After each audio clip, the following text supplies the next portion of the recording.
That's exactly right, as they should be.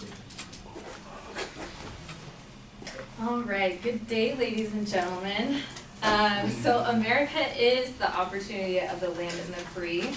And I just want to reinstate the 14th Amendment that my colleague went over, which includes that the 14th Amendment delegates states the right to determine the qualification of voters and disqualify anyone who participates in rebellion or other crimes. So basically, the states already have the right to decide who is allowed to vote. We just want to make it a more federal, consistent, all across the board. Kelly brought up how it's a race issue, which is the most frequently heard charge when talking about felony voting. But being racist isn't a felony.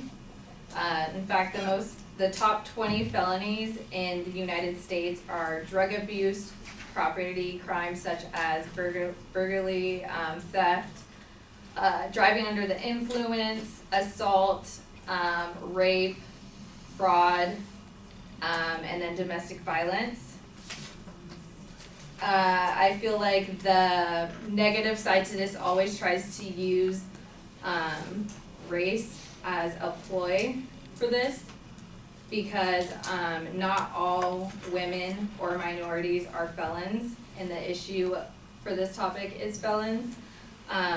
We as a community have moved past that, and we want to establish that non-felons, regardless or race or gender, can vote.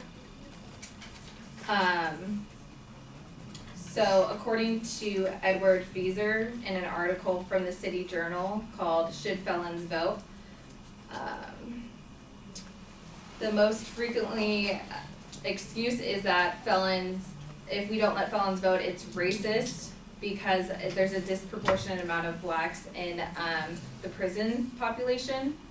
But just because they make up a lopsided percentage of the nation's prison population doesn't prove that racism is to blame.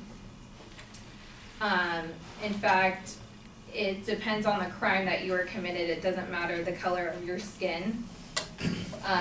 And she also talked about how they should be able to regain their rights to vote.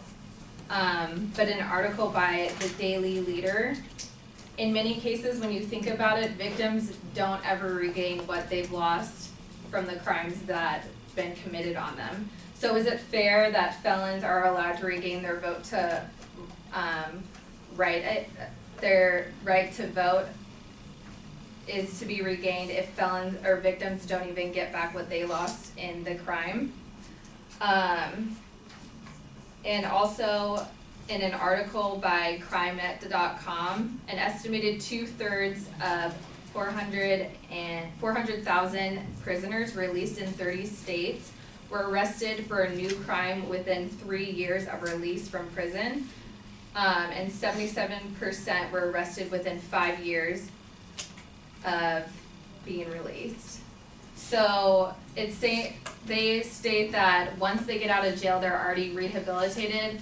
But when you look at the statistics, a majority of them are repeat offenders. So it's like we let them get this vote back, and then they go back and just destroy it again. So why are we letting them decide our laws?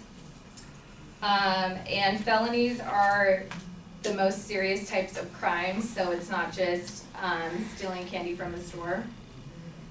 And just because there's an argument that they paid their debt to society doesn't mean they've been rehabilitated. Thank you.